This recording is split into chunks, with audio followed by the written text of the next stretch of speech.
Chapter 24. The Market Square. The scene was chaos. A destroyed ship, obviously endowed but now ruined, a king's ransom and treasure, angry villagers, and Sade's mark, Miller, on his knees, his eyes aflame with avarice. Sade knew that they did not have enough resources to counter the offer from the girl called Gabriella. It crossed his mind that they could try fighting the Harkonites, but even with the sorcerers and warriors, the Harkonites were too many. The girl, where had she come from? Sade was quickly losing hope of ever assessing the tower and finding out the connections that might hold to their masters, the Cryan. But lo and behold, out of the wreckage stepped a living, breathing treasure, a Stygorn elk.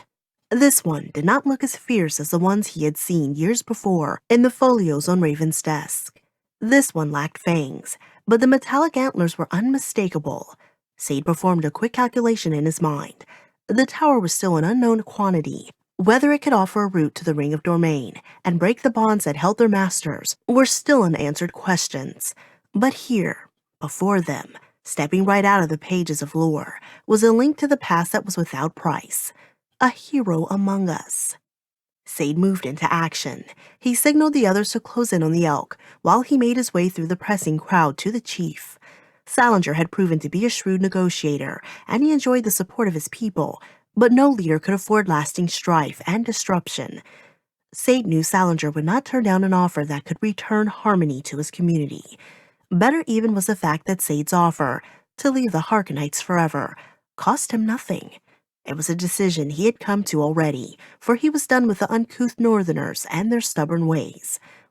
He had to compete with all the distractions that had endured from the dramatic arrival of the girl and her brother, who appeared to be an imbecile of some sort by the scattered and confused look on his face. But Sade was still a guest and a negotiator, and for that reason, he was able to command a moment of Chief Salinger's attention. Sade sweetened the offer with the addition of the gold meant for Miller. Salinger would have been a fool not to take it. Like the competent leader he was, after some discussion, which would have gone more smoothly if the girl did not keep interrupting, Salinger finally accepted.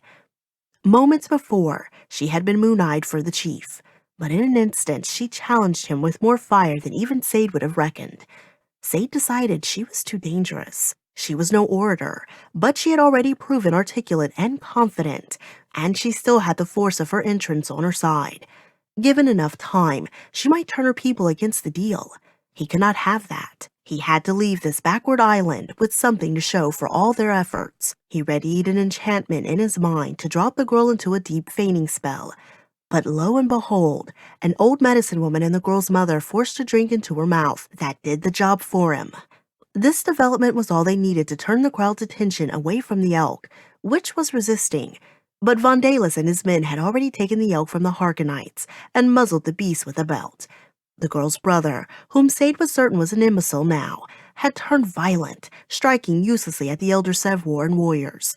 Vondalis brushed him aside with a laugh, and the boy was reduced to a rocking, blubbering idiot. His men tightened the ropes and Vondalis struck the elk on its face so that it collapsed onto its side. "Shall we carry it to the ship?" Vondalis asked him. "Yes, and get the men working on buying some lumber from the islanders. We will need to build a cage."